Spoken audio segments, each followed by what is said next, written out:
दोस्तों, कैसे हैं सभी लोग। दोस्तों जैसे कि हमारे फर्स्ट ईयर के इंटरनल एग्जाम स्टार्ट हो चुके हैं, DEd SC IDD first year वालों के। तो आज का टॉपिक हमारा कोर्स 5 से रहेगा, DEd SC IDD first year. DEd SC IDD first year, ठीक है।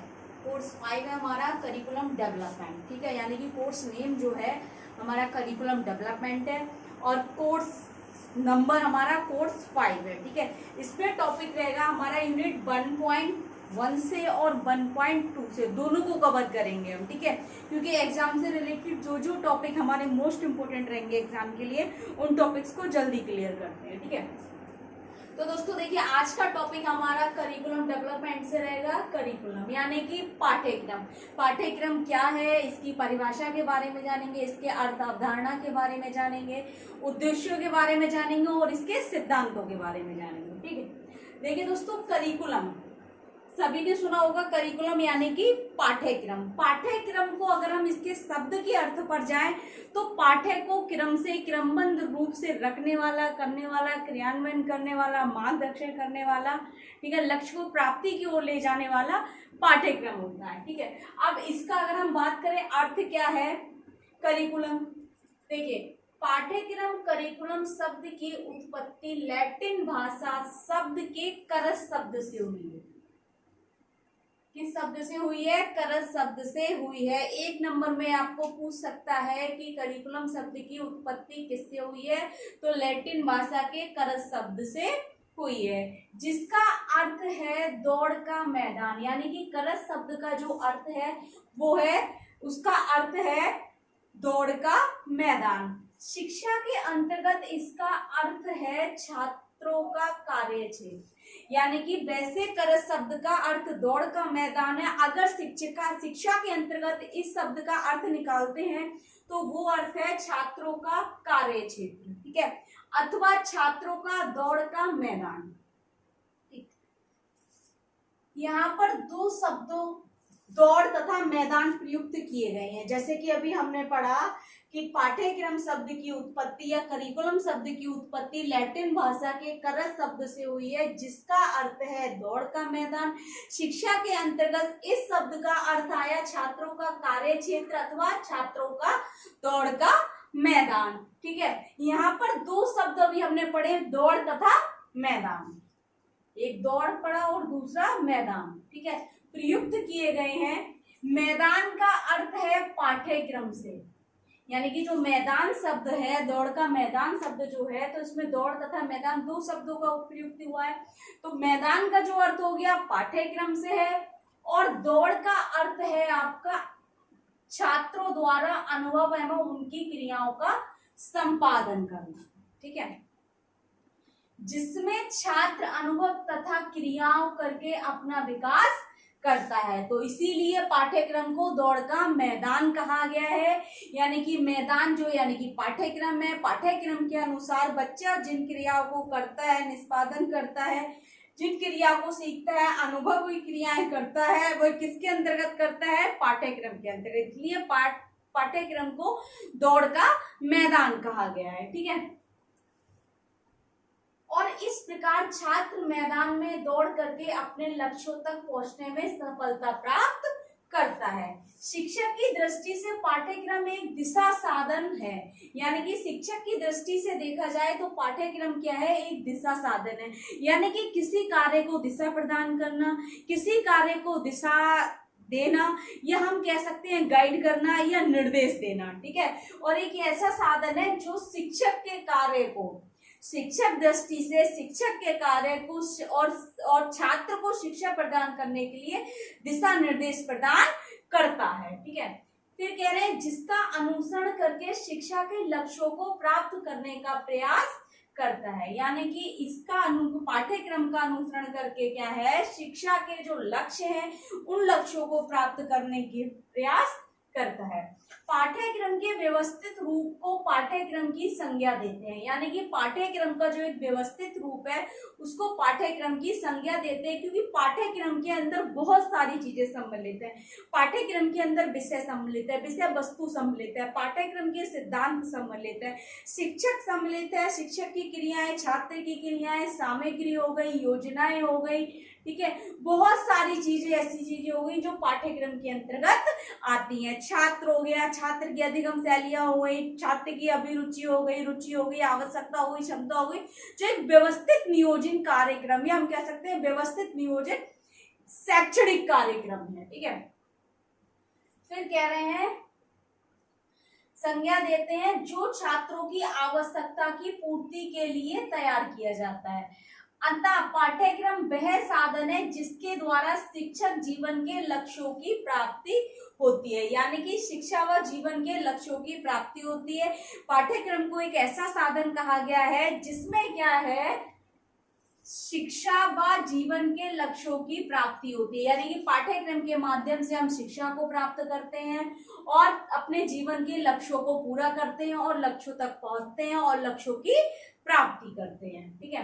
अब देखिए दोस्तों, मुनरो ने जो डिफाइन किया है इसको, मुनरो ने इसे परिभाषित किया है पाठ्यक्रम को, क्या कहा है इन्होंने एक लाइन में, पाठ्यक्रम में वे सब क्रियाएं सम्मिलित हैं, ठीक है, पाठ्यक्रम में वे सब क्रियाएं सम्मिलित हैं जिनका हम शिक्षा के उद्देश्यों की प्राप्ति हेतु विद्यालय में उपयोग करते हैं, यानी कि शिक्षा प्राप्त करने के लिए जिन जिन उद्देश्यों की प्राप्ति करते हैं तो वह एक उद्देश्य प्राप्त करने का एक साधन बताया है। पाठ्यक्रम में वे सब क्रियाएं सम्मिलित है, यानी कि वे सभी अनुभवी क्रियाएं छात्र की, शिक्षक की, विद्यालय के वातावरण में जिनका हम शिक्षा के उद्देश्यों की प्राप्ति हेतु विद्यालय में उपयोग करते हैं। देखिए दोस्तों, यहाँ पर पाठ्यक्रम के उद्देश्य कौन कौन से हैं देख लेते हैं एक बार, क्योंकि ये टॉपिक आपको 10 नंबर में आना है। 10 नंबर में पाठ्यक्रम का अर्थ, परिभाषा, सिद्धांत, उद्देश्य और घटक पूछ सकता है, ठीक है।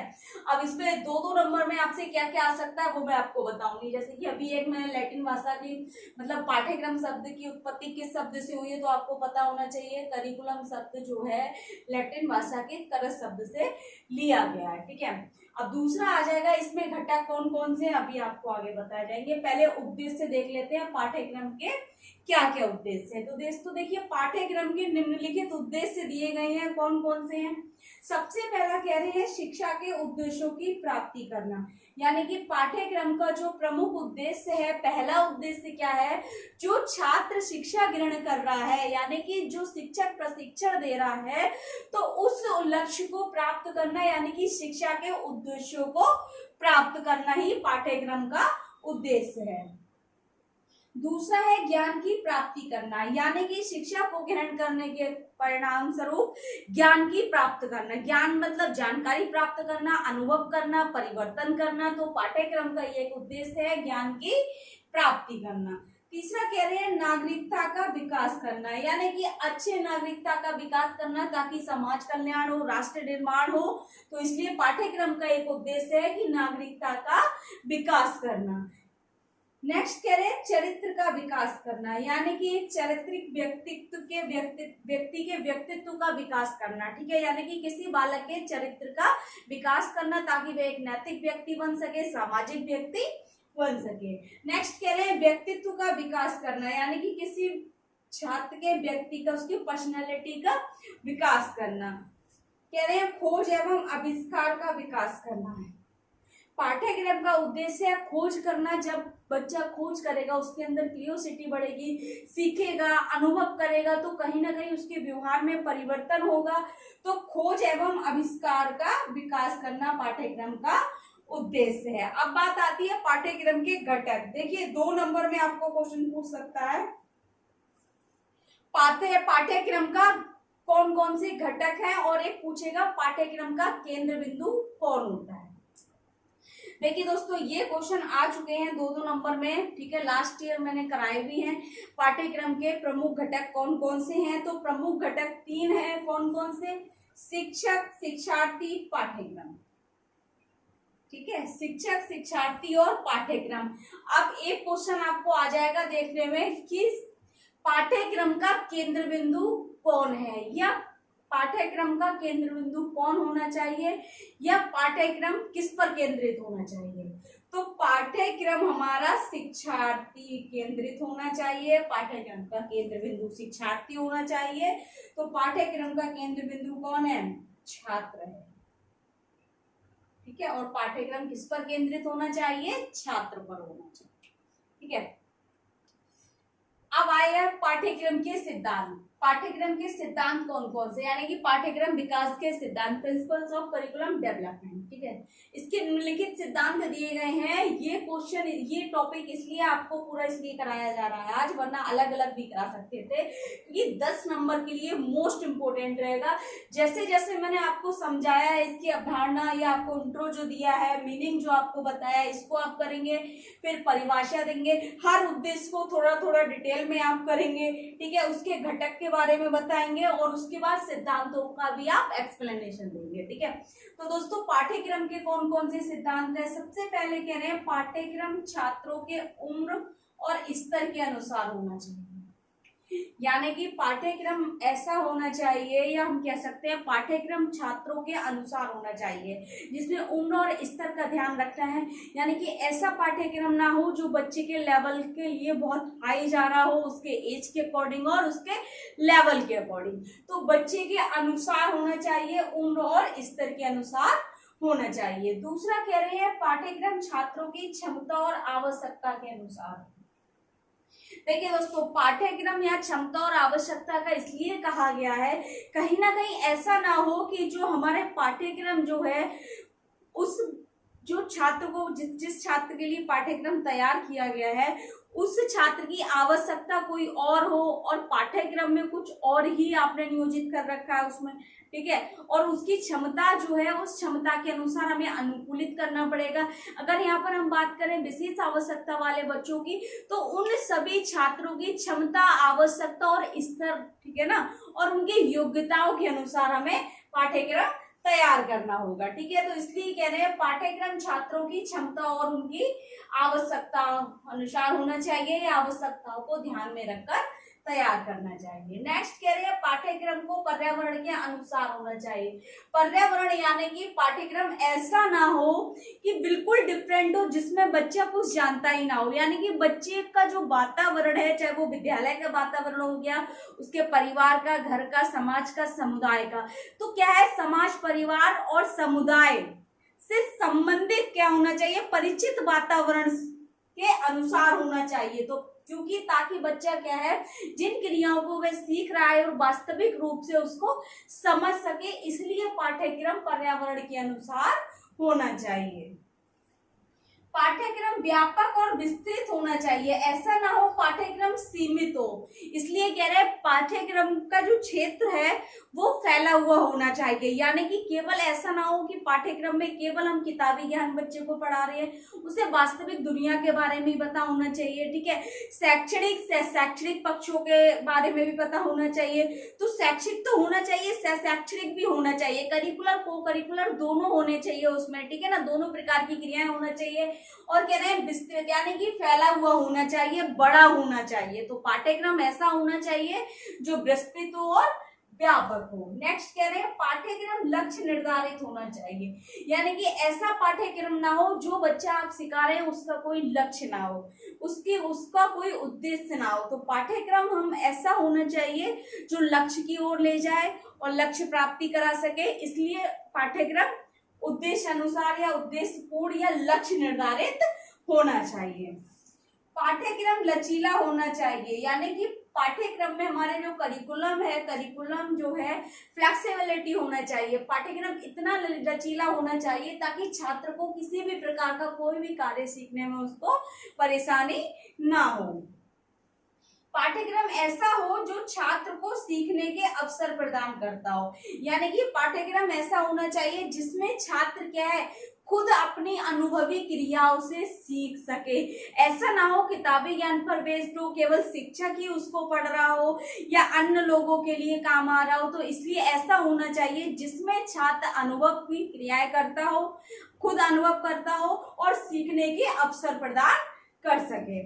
नेक्स्ट कह रहे हैं पाठ्यक्रम ऐसा हो जो छात्रों का सर्वांगीण विकास करे, यानी कि पाठ्यक्रम ऐसा होना चाहिए जिसमें छात्र के संज्ञानात्मक विकास, सामाजिक विकास, संवेगात्मक विकास, भाषा विकास, शैक्षणिक विकास, सभी यानी कि सर्वांगीण विकास हो सके।